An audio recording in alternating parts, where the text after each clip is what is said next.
hear you.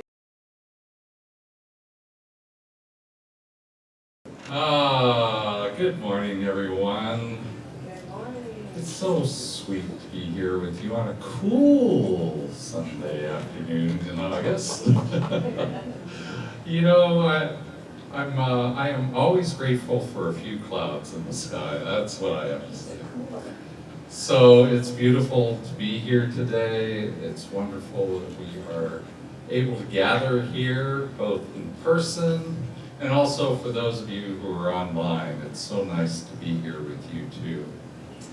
And so we have a fun day planned today for our Sunday celebration. So I'd like to go ahead and get started by saying thank you to a few people. I'm going to start off with our music team. We have Elizabeth Hangan as our guest speaker today.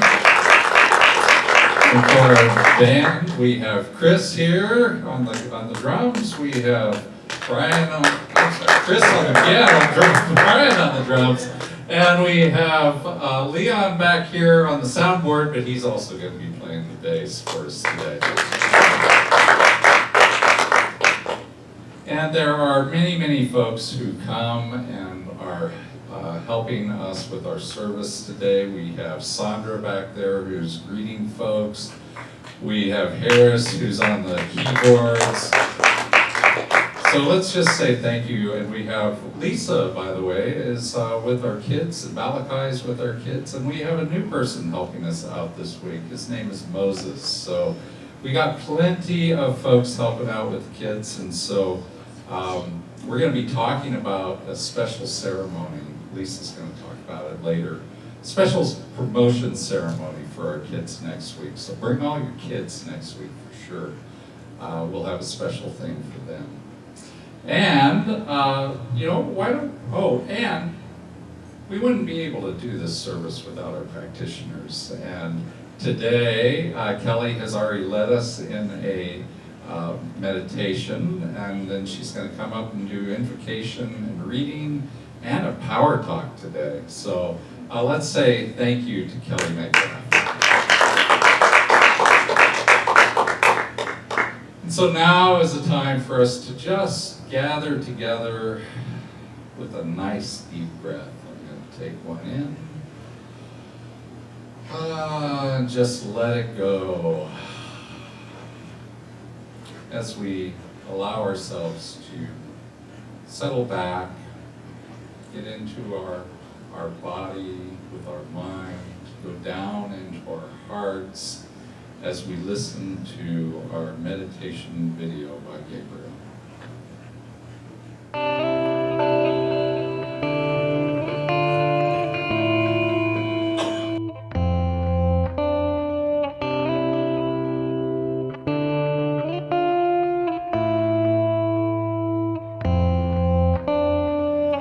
Do you ever feel like a plastic bag drifting through the wind, wanting to start again?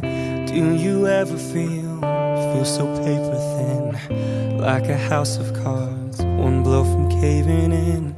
Do you ever feel already buried deep, 6 feet under screams where no one seems to hear a thing? Do you know that there's still a chance for you? 'Cause there's a spark in you, and you just gotta ignite a light and let it shine. Just own the night like the 4th of July. 'Cause baby, you're a firework. Come on, show 'em what you're worth, and make 'em go as you shoot across the sky. And baby, you're a firework. Come on, let your colors burst, and make 'em go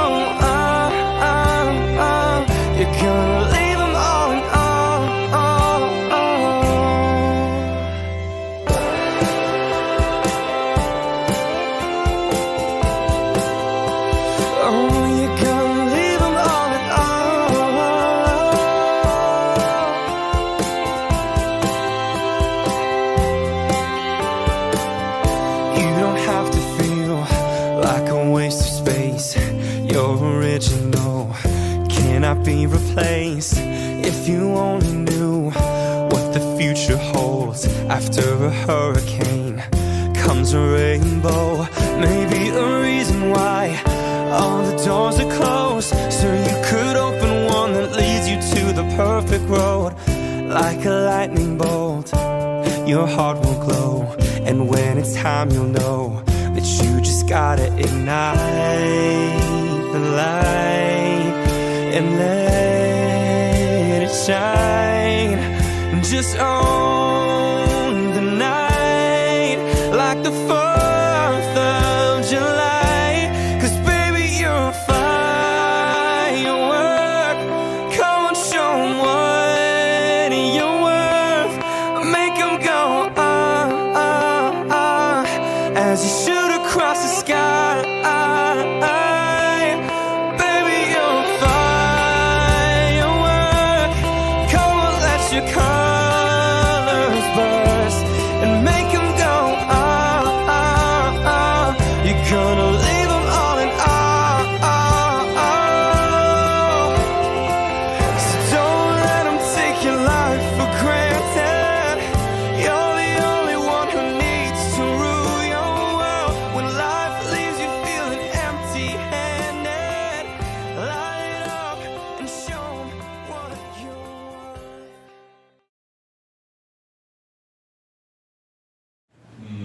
Thank you, Gabriel. I watched that several times last night. It just seemed to sing to me, so to speak. So, and we're going to do it again. It really sings to me, exactly. So I'm going to go ahead and ask Kelly to come on up, and while she's coming up, I'm going to go ahead and light our peace candle, knowing that Kelly will keep us in peaceful prayer in our invocation. That would be my intention, for sure. So I had the thought during that beautiful meditation that Gabriel did for us. What if COVID was all of us being caterpillars and going into our cocoon and liquefying and coming back out more magnificent than ever? What if that we're still in our cocoon and we're still liquefied, and so that's why the world is not quite to magnificence yet, but it's on its way. I like that. So let's pray.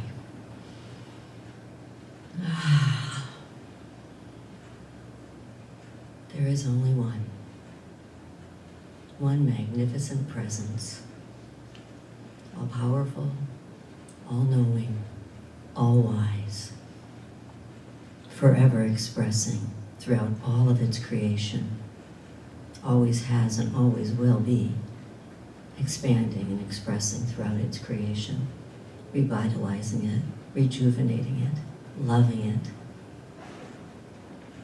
So since it is everywhere, it must be right here within me and within each and every one of us.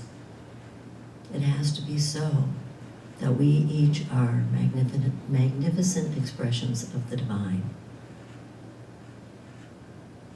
So I claim that greater understanding of that in a deep, gracious, and grateful way. Not boastful, just in absolute love and appreciation that the Spirit is expressing through us. So I bless this service. I declare it to be a time of rejuvenation, of community, of love, of expansion, that we all leave here lifted up, more powerful than as we walked in, so that we may share our love and light with the world, and it can radiate back to us multiplied. So I bless Reverend Scott and the musicians and Lisa and all the people behind the scenes that brought this together for us, for it takes a team, it takes a village. So I bless us all. And with gratitude, I simply let it be so. And so it is. Amen and amen. So, I brought you this reading today from 365 Signs of Mind, A Year of Daily Wisdom from Ernest Holmes. It was one of the pages last week that really spoke to me. Abundant living. Why go through life as though it were something to be endured? as though there were not enough good or joy to go around? Are we not always limiting the possibility of love and affection, of appreciation, and of the common everyday good things of life? If we really are in union with the divine source, then there should come a feeling of abundance in everything we do, an abundance of friendship, of self-expression, of everything. The abundant life contains all things, whether we call them big or little. We should sense the flow into our consciousness of the divine intelligence, of feeling that the creative imagination of the whole universe is centered in us and flowing through us. We should consciously practice this more abundant life, not necessarily for any specific thing or good we desire, but for the realization of the all good flowing through everything and everyone. Attuning our consciousness to this divine abundance, automatically we find a betterment in everything we do, a broader and deeper experience, a higher realization, and a greater good. Today, I expect a more abundant life. I am keeping my whole mind and thought and expectation open to new experiences, to happier events, to more complete self-expression. Giving out more love, I expect greater love in return. Sharing with others whatever good things I have, I expect all life to share with me the good that it possesses. Seeing beauty everywhere, I expect a revelation of still more beauty. Seeing joy in everything, I expect more laughter. More deeply sensing the divine tranquility in which all things exist, I expect a deeper consciousness of peace and security. Through it all, I feel that I am in the embrace of a warm, loving presence, forever seeking an outlet through me. Namaste. That was beautiful. That was a beautiful prayer too. I know that type of prayer just centers me, reminds me of who I am, and as I'm reminded of who I am, I get to move forward in a different way. I get to be in the world in a different way. So thank you, Kelly. So let's go ahead and have Elizabeth come on up. She's going to do a song, and while she's coming up, how do you go ahead and say hi to the people around you? We don't have to hug or anything, but you can wave and say hi.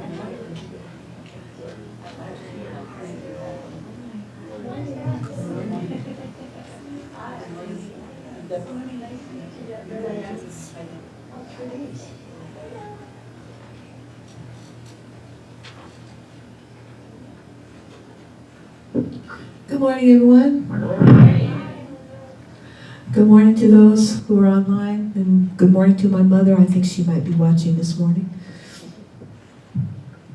So it takes all of us, all hands on deck, to make the world go round, and it takes all kinds. We want to have a lot of variety in our life.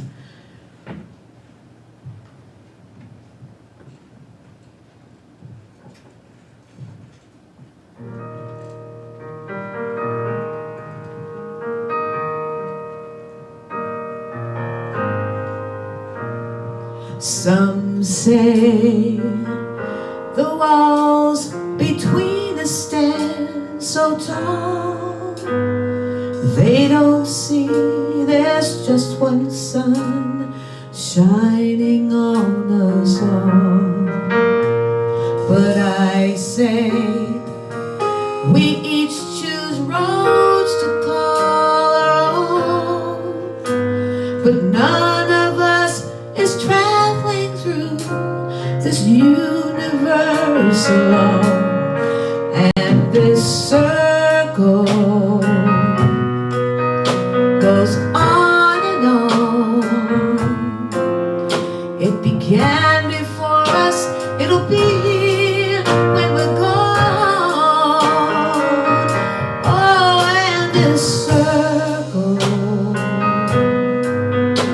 goes on and on and on, connecting our humanity, joining you to me and me to you.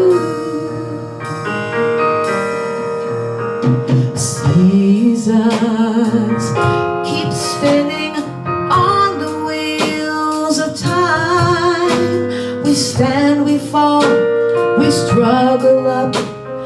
mountains we must climb. Different dreams may color what we see ahead, but our lives are strong together on a common thread, and the circle goes on and on.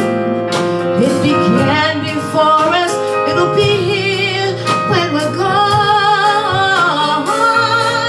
And the circle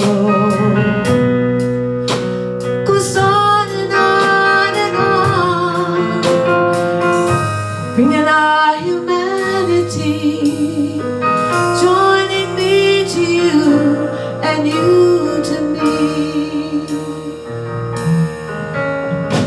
Round and round and round and round we go. Round and round and round we go. Love and learn and live and grow. Round and round we go. And this circle just goes on and on. It began before us, it'll be here when we're gone. Yes, and this circle goes on and on and on. Someday you will come to see I'm joined to you and you to me.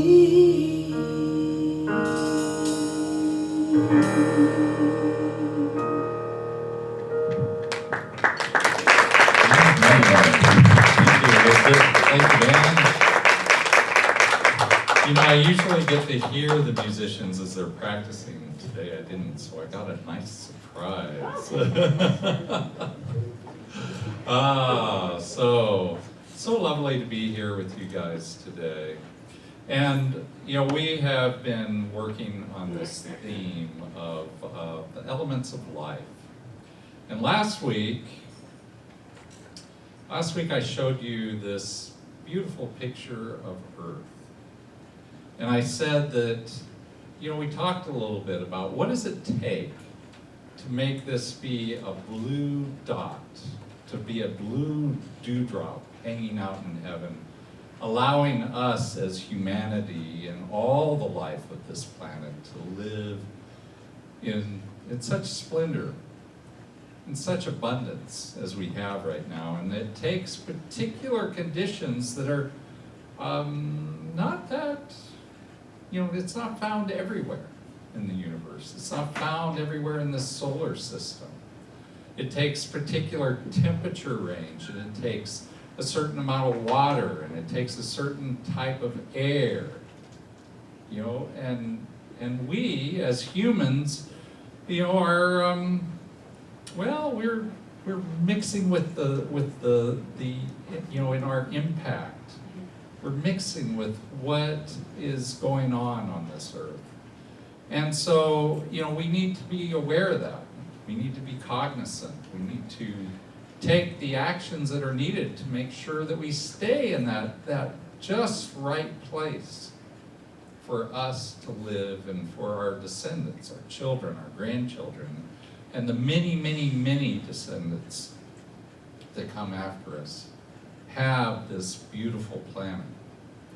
And so, you know, we know that the elements of life, they're precious. In fact, I would say they're priceless. And so we get to make choices about how we move forward, both on a personal level and from a government level. And so we get to choose that, and I think we should be supporting things like renewable energy and supporting things like our ecology in all the different ways that we live. So we're going to continue talking about the elements of life for the rest of the month. We're going to talk about, you know, what does it mean? What does it take? how do we impact things on a personal level? How do we support it? But I'm going to ask Kelly to come up first, and she's going to tell us a little bit about what she knows about the elements of life.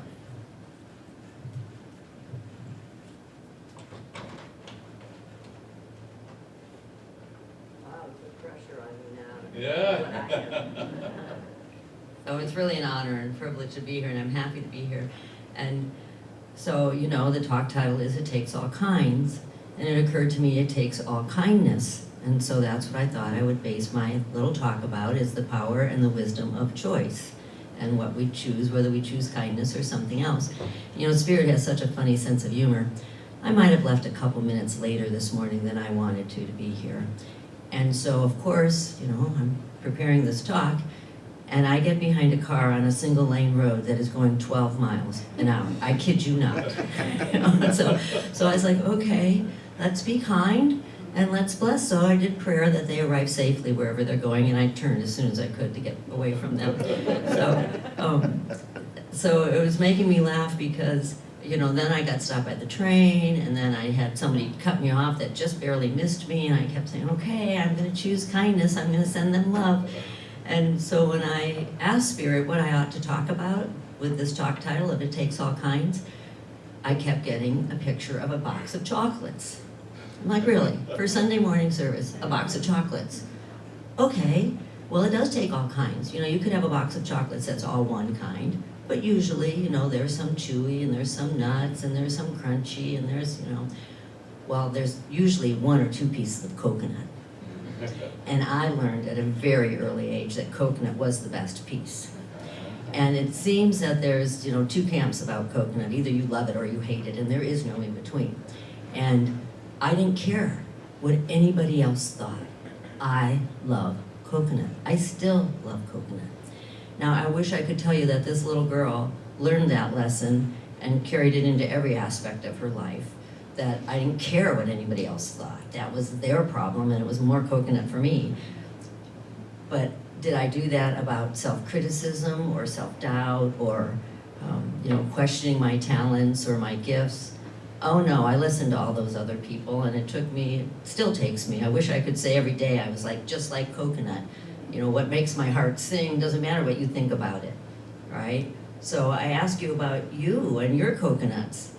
Are you kind with them? Are you loving with them? Are you critical and judgmental of your things? Or do you try to fit yourself into other people's boxes? I know I certainly did. I certainly do. And I'm so grateful to have prepared this talk about a box of chocolates, because the coconut is teaching me that as long as I am honest and loving and kind and curious, it doesn't really matter whether I fit in your box. I need to fit in my box and honor what's in my heart and in my soul to express. Oh, how I wish I knew that a long time ago, but I'm grateful for it now, very grateful for it. So the other day, I went to give blood, and it's something I do regularly. It's my way to give back. I'm very passionate and grateful that I have good blood. And this young man, you know, when you go, they all do the same things, and you know, we're all unique manifestations of spirit. So some of them are just about their task, and some of them are, you know, want to talk to you, want to visit, want to. So this young man, who could not be more opposite of me, takes me to his station, and we're doing our thing, and he right away says some things that are not what I believe and are not where I want to go. So I was like, okay, preparing this talk, am I going to choose judgment and shut down and don't talk to this man, or am I going to choose kindness and connection? So I chose the latter, gratefully, and we had a little discourse back and forth. But then I noticed beads around his neck, and I thought, I will say, I didn't ask about the beautiful woman on his arm. I really wanted to, but I bit my tongue on that one. But the beads, I decided I could ask about, and I asked him if they were mala beads. Now, those of you that know me know I love mantras and I love mala beads, and so I asked him, and he said, oh no, this is my rosary.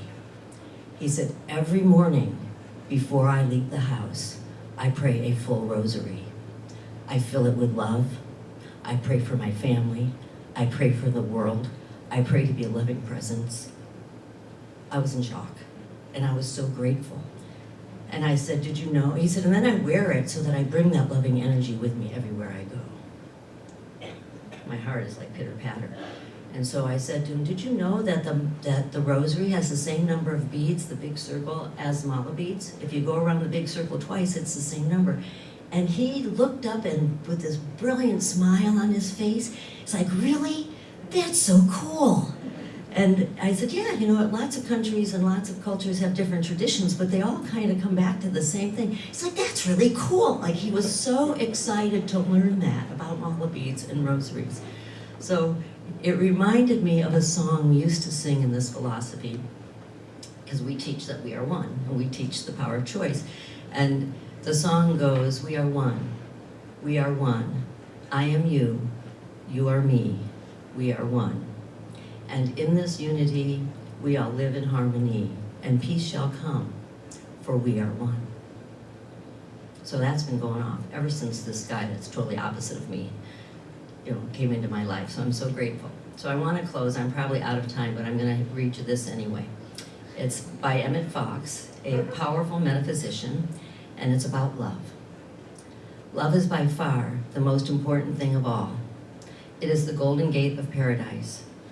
Pray for the understanding of love and meditate upon it daily. It casts out fear. It is the fulfilling of the law. It covers a multitudes of sins. Love is absolutely invincible.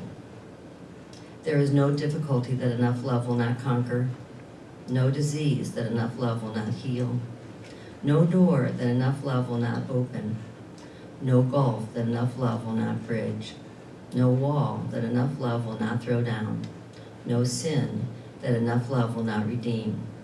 It makes no difference how deeply seated may be the trouble, how hopeless the outlook, how muddled the tangle, how great the mistake. A sufficient realization of love will dissolve it all. If only you could love enough, you would be the happiest and most powerful being in the world. It's a tall call. So I invite us all, if only we could love ourselves enough, we would be the happiest and most powerful being in the world and have more love to give to the world and to enjoy it. Namaste. Can you close that door for me, please? All right. That was a beautiful story. Maybe we've said enough. What do you think? We've had prayer, we've had a talk, you know, we've covered all the bases. Had a music, you know, everything's good. Well, maybe I have just a couple of things to say. What do you think? So, as Kelly mentioned, this week's talk title is It Takes All Kinds. And it truly, truly does take all kinds. You know, diversity is the key to life. Really, it is. When you think about it, you know, it's everywhere. Diversity is the natural state of things. But it's not really the natural state for humans. You know, it's not our wheelhouse, really, diversity. And I'm going to show you. I started thinking about this week, and I went to look up the definition of diversity, and then I thought, well, what are all the antonyms for diversity, all the opposites of diversity? What are those? And I got a list that's showing up here off the dictionary online.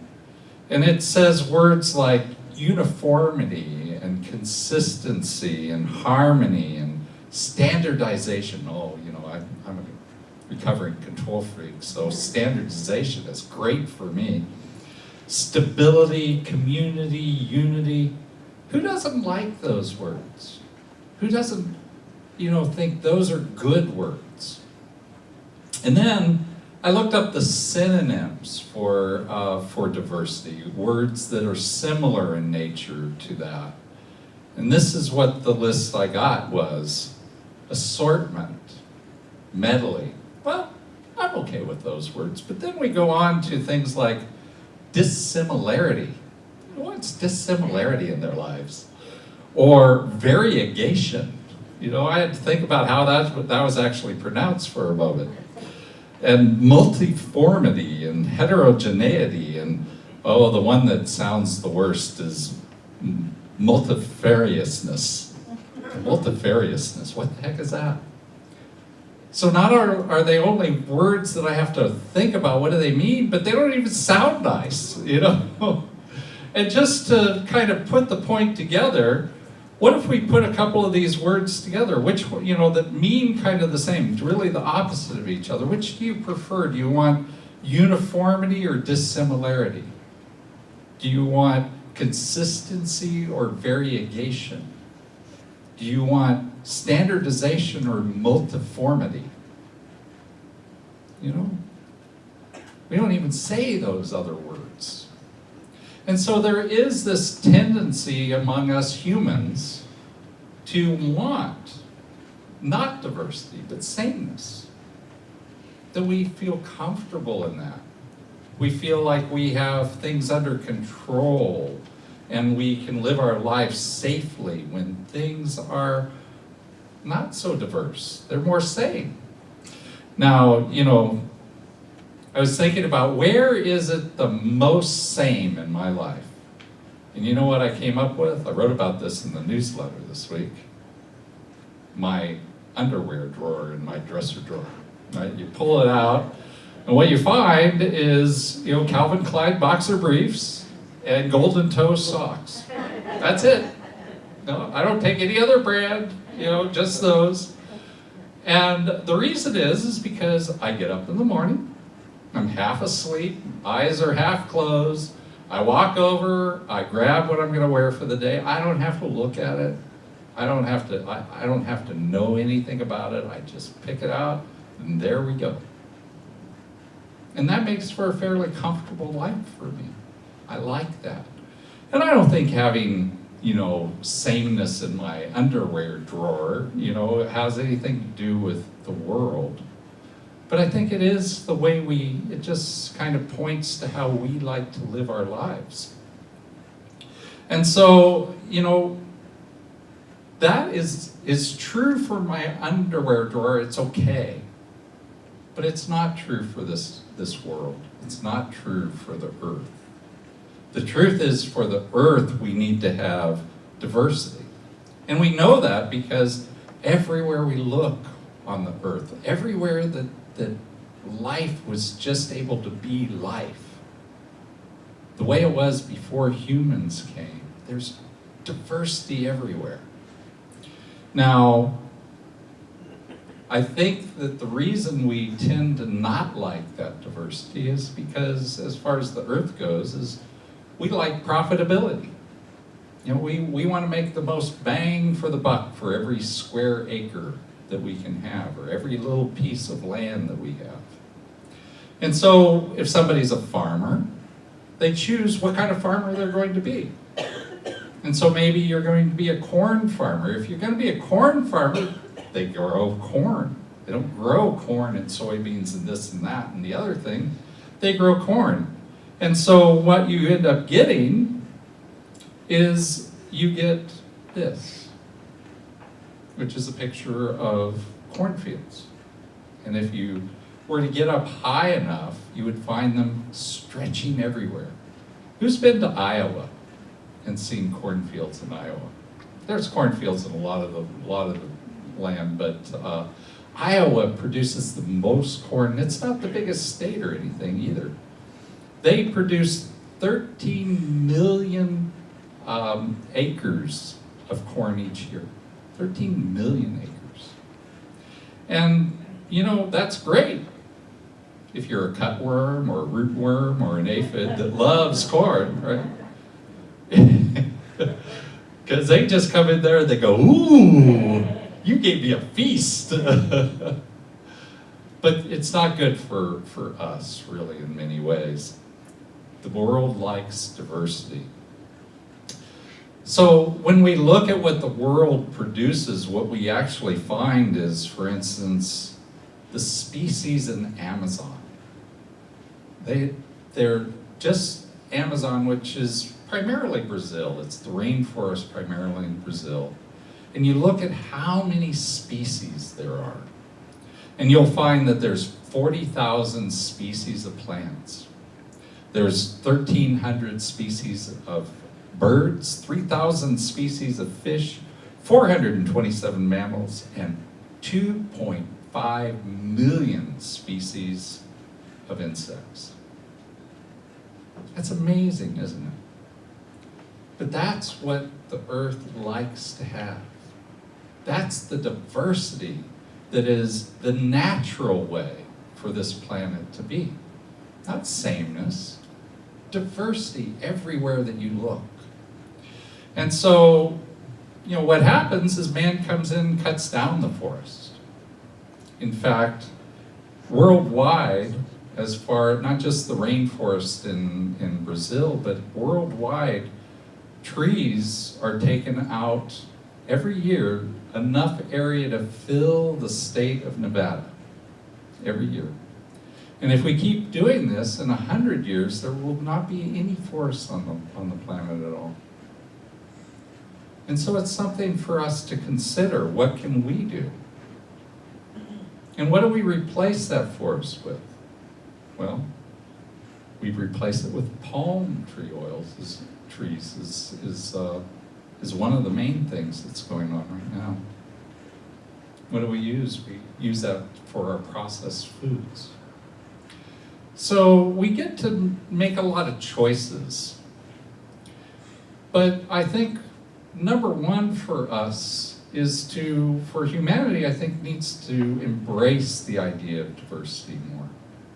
Instead of uniformity, consistency, and standardization, which I love, we need to start thinking, we need to start drifting towards understanding dissimilarity and variegation and multiformity. We need to recognize that, it takes all kinds, that the world is stronger, not just the earth is stronger with many, many species, but when we get down to humans, we as human beings are stronger with many, many types of humans, many cultures, many ways of looking at things. But, when we think of man as the owner of the world, that's what we believe, right? We believe that we're the owner of the world.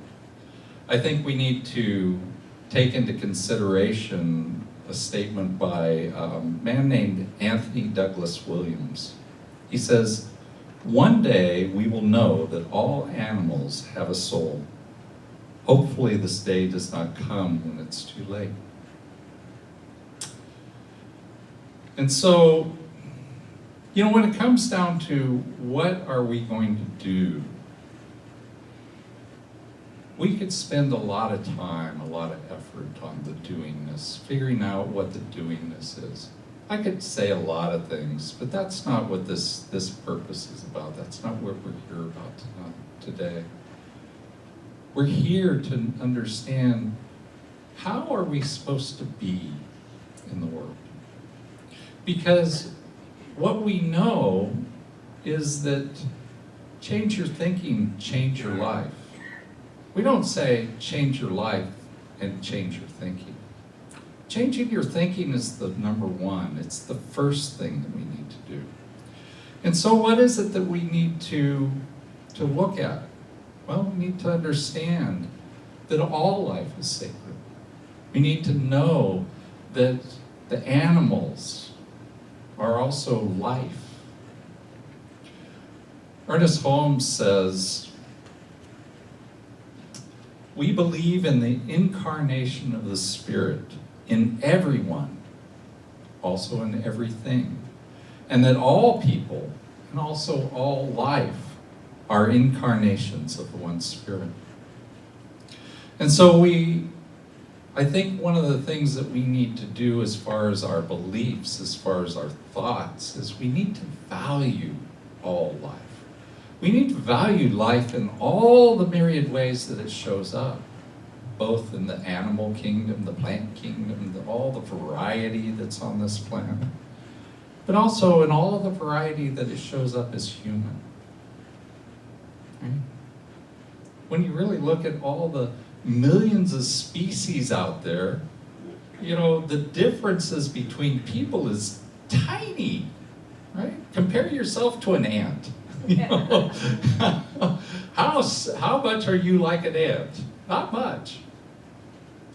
But as a human, all the different ways that we show up, all the different colors, all the different cultures, all the different languages, those are tiny differences, tiny between individual humans.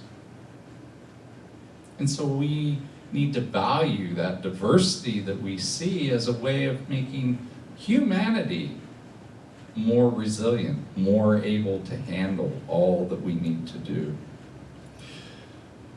One of the things I think in valuing life that we can think about is we can change this idea that the world was given to us and change it to a concept of I was given to the world.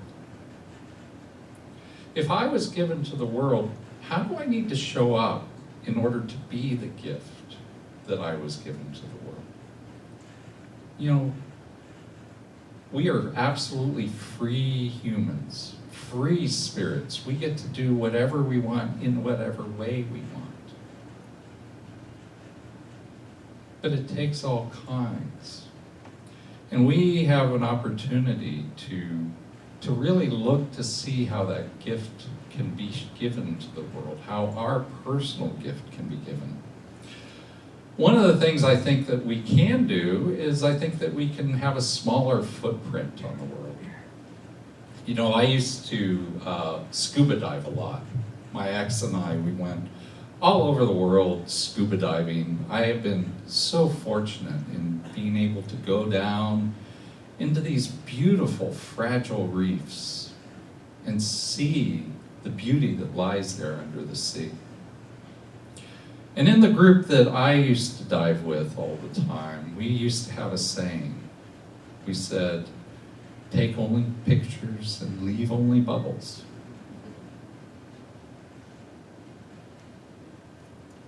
And I think we can take that into our regular life, into our everyday life. How can we have such a small impact on those coral reefs? How can we have such a small impact on the world around us that all we are doing is taking only pictures and leaving only bubbles? We allow ourselves to move through life in a way that's in harmony with the world. That's how. And that's the world as the world, but you know, I think Kelly's story of the young man that she met is beautiful, but it's not unique. It's not unique if we open ourselves up. I've talked about walking in my park. You know, I take walks with my dog Ganesh, and he has this big afro, you know, and the people just love. I hear comments about it, you know, 5 to 10 people every time I go for a walk stop me to say something about Ganesh's hair. And it's an opportunity for me to talk to them, which I love, I adore. Yesterday as I was walking Ganesh, the park was just filled. It was full to overflowing. You know, and there's different types of music going on, there's different types of imbibements going on, you know, there's even some of the little, you know, variety that's smoked too, you know. And as I was walking along, I'm just walking through the park and I'm just saying hi to people as they say hi or say something to Ganesh. And I walk by this one group and they say to me, they go, "Hello, officer." And I'm like, is he talking to me? And I turned to him and I went over and I chatted with him for a while, you know, explaining, I didn't say I was a minister, but I told him, no, I'm not an officer. And he told me, he was just joking, and they were there to have a baby shower. And it was a huge group of people, probably 50, 60 people there having this baby shower out on the park. And again, like I often do, I told them, I'm so glad you're having a good time in this neighborhood.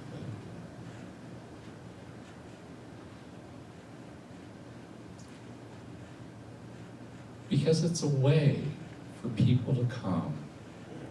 It's a way for us to mix together. It's a way for us to recognize the diversity. It's a way for us to see that it takes all kinds. It's a way to show love in the universe. And you don't have to have a dog called Ganesh or a park in your neighborhood. We have the opportunity, just like Kelly did with her young man, to interact with people from a place of love, from a place of kindness. And maybe even the people that we know, we can come from a place of kindness. We can come from a place of knowing that we're all doing the best we can in this moment to take care of our needs. And when we do that, when we bring our heart to whatever situation we're being in, that's where we get to change our thinking, change our life. Not just for ourselves, we get to have that impact on the people around us too. I'm sure, the interaction that Kelly had with that young man, it's going to stick with him. Maybe not in his conscious mind forever, but it started thoughts. It started a new way of interacting, new belief. And that actually has huge impact on people because it starts a new tape that gets played over and over and over again.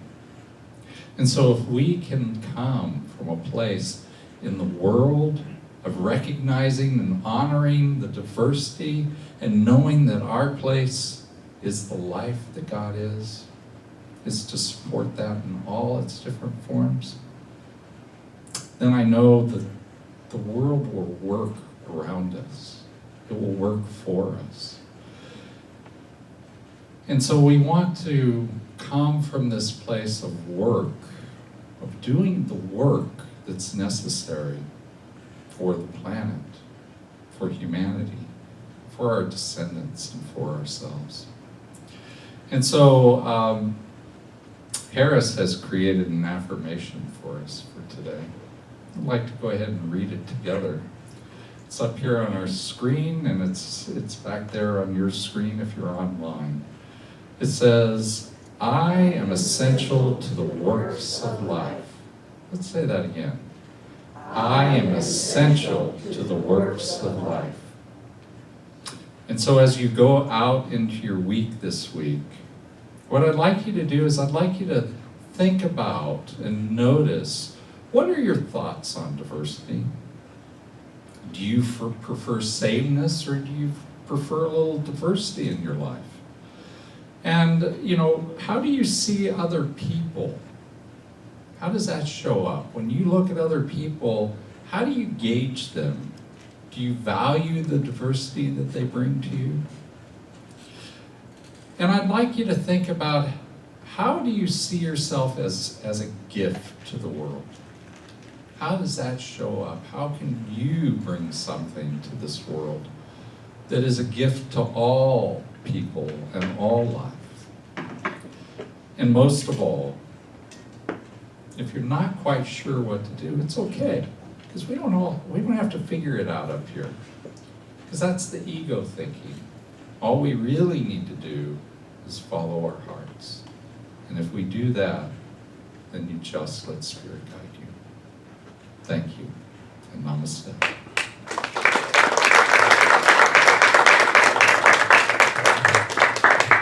So Chris is going to play a little, I sometimes call it noodling. He's going to play a little underneath my prayer. As we know this life, this power, this presence, God is the truth of us. It's the very essence of us, because it is the essence of all life. It is the essence of everything that we find on this planet, and we recognize it because it creates out of itself, out of the love and the peace and the joy and the abundance and the prosperity that it is. And so when we look out onto life, we know what Spirit is because we see the reflection of all that God is in the millions and millions and millions of species on this planet, in the diversity that we see out on this world, in the diversity that we see among humans, the blessedness that we see there in each individual life, living its own life as an individualized expression of the divine, and yet part of the one. Part of this life that is love, this life that is peace, this life that is wholeness and joy and prosperity. We all come from that place. And as we live a life of kindness, we get to align ourselves more fully with all that Spirit is. When we come from a place of love, we get to create around us sanctuaries. They abound. They are natural. It's the natural way for us to be. And so as we step into that way that Spirit guides us towards, that place of acceptance, that place of love, that place of peace, that place of joy, we get to be with each other, knowing that each and every one of us is the one life, knowing that we are all God's children. And so for knowing that truth, I just give thanks. And I release this prayer to the law, knowing that it's already fulfilled in the mind that God is. And I say life and God are good and very good. And together we say, and so it is. Amen and amen. So now is the time for our conscious contributions. And so I see Jackie is back there with an offering, and Sandra also. So they'll be bringing the offering plate around.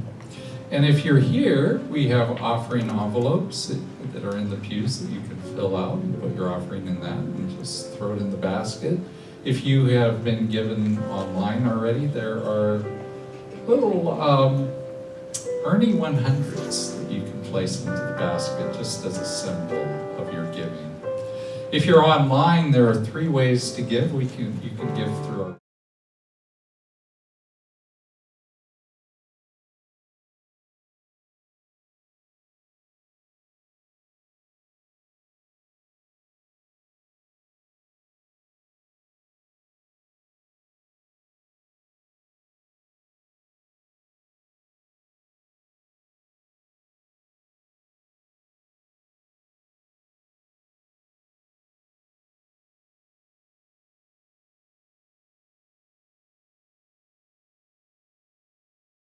gift and put it to your heart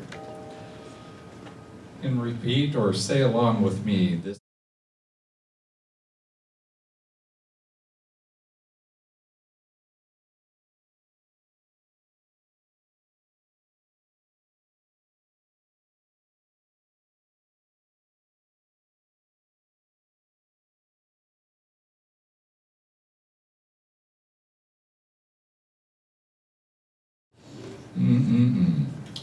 So now I'd like to ask Elizabeth, come on up. She's going to sing our second song.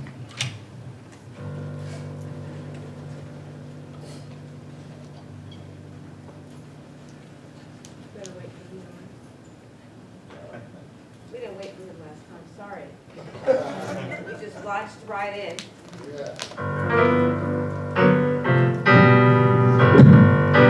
Well, I hope everybody has a wonderful Sunday, and thank you to Reverend Scott and Kelly for beautiful words this morning. And it does we just have to remind ourselves that it does take all kinds, and sameness. My underwear drawer kind of looks like that too.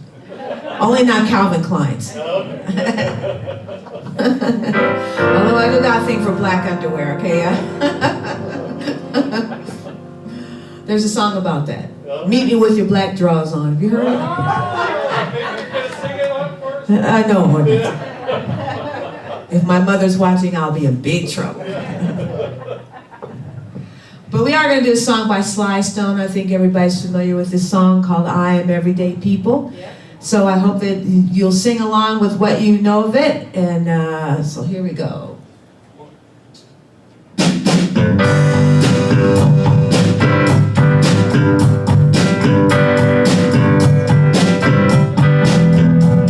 Sometimes I'm right and I can be wrong. My own beliefs are in my song. The butcher, the baker, the drummer, and then makes no difference what group I'm in. I said I am everyday people. Yeah, yeah. Now there is a blue one who can't accept the green one. We're living with the fat one who's trying to be a skinny one. Different strokes for different folks, and so on and so on, and Scooby-Dooby-Dooby. Ooh, sha-sha, we got to live together, yeah. 'Cause I am no better, and neither are you. We are the same, whatever we do. I say you love me, you hate me, you know me, and then you can't figure out the bed I'm in. I said I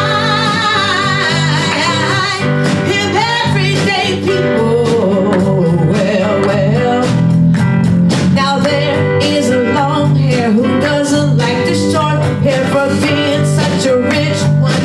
Will not help the poor one. Different strokes for different folks, and so on and so on, and Scooby-Dooby-Dooby. Ooh, sha-sha. Come on, y'all.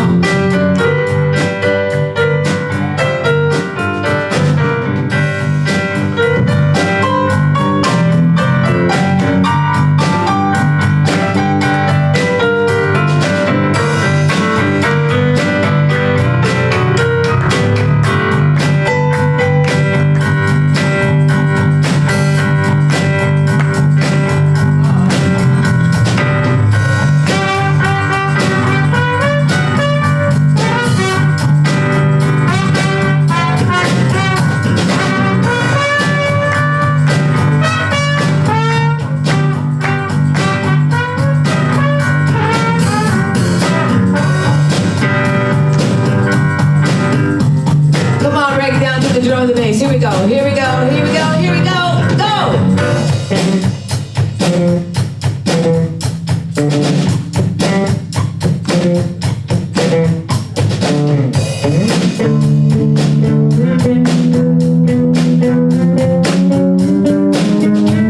Oh yeah!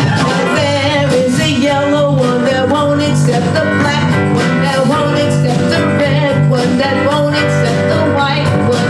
Different strokes for different folks, and so on and so on, and Scooby-Dooby-Dooby. Ooh, sha-sha. Everybody say, I am everyday people. Yeah, yeah. Repeat that. I am everyday people. One more time, just make sure we got it. Good measure. I am everyday people. Yeah, yeah. Woo! Tina, you should have come up. Absolutely. Oh, so much fun. So I'd like to go ahead and introduce our youth. We got a whole passel of them today. Come on down.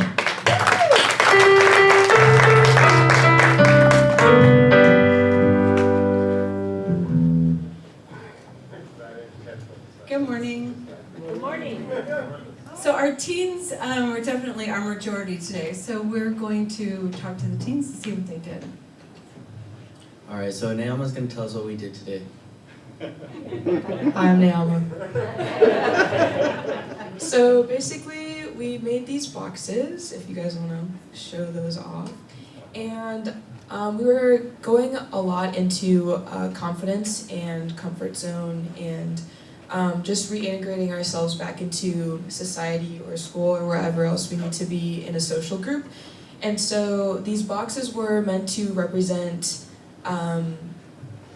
being locked in that comfort zone on the inside. And then the outside was supposed to represent things that we want to do or things we want to be more confident in doing. And so it was a really fun experience, and yeah, I feel a lot more confident going back into school now, so.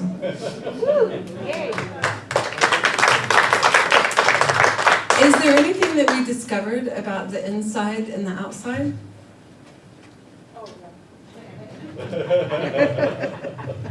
So, for me personally, a lot of the inside stuff is things that, I'm really comfortable with and I surround myself with on the daily. But it starts to get overwhelming once you go outside of that box. But, once you're out there for long enough and you've been practicing and doing it over and over again, it starts to become regular. And then you have a more expansive comfort zone per se. So, yeah, I think that's all. And also that what is on the outside and inside is the same you of what you're going through and what your aspirations are. So it's all you. Thank you. I just have an announcement that next Sunday we're going to have a ceremony which I hope to be a tradition here, and we call it Passageways. So we will be celebrating each member of the youth program and their transition to the new school year. They'll spend time choosing an intention for that year, and then I will be introducing them one at a time. They'll come up to the stage and we'll have a little ceremony. So it's really very beautiful, and so I hope everybody can come. And then we'll celebrate with some cake afterwards. So that's the best part. And that's us. Thank you. Thank you, guys. I want to celebrate the work that our kids do, our youth do, in all the different ways that they show up. And it's a reminder for us. I don't think we celebrate enough of our own lives. We're celebrating next week, we're celebrating the fact that they've promoted to the next school level. And we could think about that for ourselves. Where is it that I have a way, a place, a thing in my life that I should be celebrating? And so next week, bring your kids, because I think it's a powerful ceremony for them, but bring yourself, because we get to live through our kids next week. We get to live that example of celebrating. Celebrating our successes, celebrating the way we've grown. And we do, and we have. So, let me, Marcia, do you want me to talk about the, you're not going to, right? You're going to, well, then I'm going to. Then I'm going to give you the mic. Reverend Scott is used to me, and you'll be used to me too. I say exactly what I feel, and so it's clear when he says, "Do you want me to do it?" No, absolutely, because I'm really excited about it, and we're working really hard, and there are things that are in my head that folks say, "You haven't shared with us. We don't know." So let me talk a little bit about this event. It's called the One Night Only, and it is the live concert with Ricky Byers and Reverend Michael Gott. And I have to tell you, that is going to be the event of the year, That's the kickoff for our annual celebration of fundraising.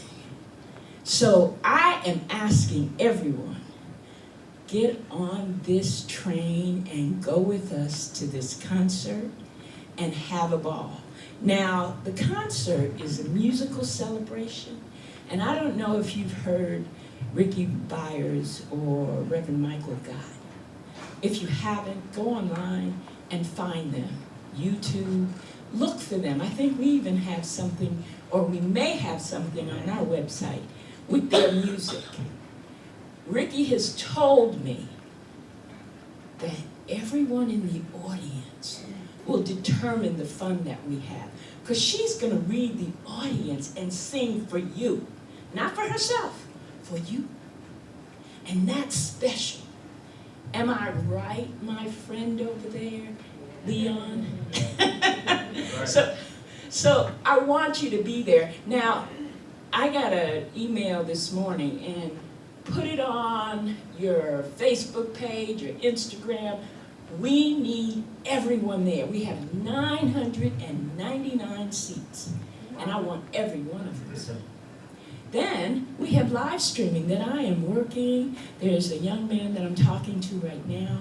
So the hope is that he will do our live streaming, and so that all those folks that can't be there will come by live stream. But there's another thing, and it's called a countdown. So I got an email or text this morning, and one of the folks that's working in the marketing team says, okay, I have this thing, and we're counting 5 weeks to the event. I said, oh, I'm counting days. And I'm counting how many seats we have to sell every single day. Because that's what I see it as. Break it down to the smallest number. So let me say this. As a congregation, and with all of our friends, if we can sell 27 seats a day, that space will be full. So I know that we didn't do this event here, and he's going to tell me shut up in a minute. We didn't do that event here because we didn't have enough space. So I know that this congregation has 300 seats filled already, okay? Because we have to prove that we didn't have enough space. If we just have 200 people, we could have done it here. We don't want that. So we can sell 300 seats, but we have days, and I'm gonna give him that 5-week thing and break it down to days, because I want us to know that we're creating an event that we all are a part of and we can be proud of. So that's all I needed to say. And I know Reverend Scott couldn't say that. No, I cannot. You know, it takes all kinds to run a church. Oh, Lord. You know, I just want to add to what she said, that this is a professional concert. This is being put on with the best sound, the best venue, the best singers, the best band that you're going to find anywhere in Southern California. And so it's not just something, you know, to do for Ahiah, it's something to do for you. It's an experience for you to have. You know, it's the kickoff, really. That whole day is the kickoff for our 80th anniversary celebration. It's going to start at 1 o'clock with my ordination. We're going to have lunch here, and then we're going to go on to the concert. It's going to be a full day. Just block the whole day off on your calendar and come along with us, because we're going to have a lot of fun. And so just to remind you, your ordination, there's only 60 seats for lunch. That's all we're buying. That's all the room that we have. So the first 60 people who RSVP are the ones who get the lunches. So make sure that you get in there and sign up today. You go to ahiah.com/80, and there's a place there for you to do it. There's also a souvenir book that we're putting together, a really special souvenir book that we're going to hand out both here at the ordination for the program, and also as the program for the for the concert. And so we're asking people if they want to do well wishes. We've sold $725, I think, so far for that, but we haven't sold that many of the small ones, you know. So if you want to get a well wish in for myself or for Ahiah on their 80th anniversary, it's $10 to do that. If you want to get a picture of yourself and, you know, and well wish that goes along with your picture, it's $25 for that. And I'll be around today after service. We can take a picture together if you're here today. But you can also get a hold of me, call the office, give me an email, revscott@ahiah.com. I'll be here Monday, Tuesday, Wednesday. We need to get those in so that we can get the book published by the end of I think we said the 3rd of September, so it's coming up pretty soon. So, and I'm going on vacation soon, so, you know, get a picture if you want a picture with me. And Harris is doing all of the layout. If you need layout, don't worry about layout, because all you have to do is talk to Harris, give him the words. He's a master of laying things out. We have a couple more tickets for Hollywood Bowl, right?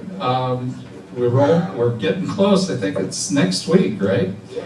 It's next Sunday. So, you know, buy your tickets now if you haven't bought them.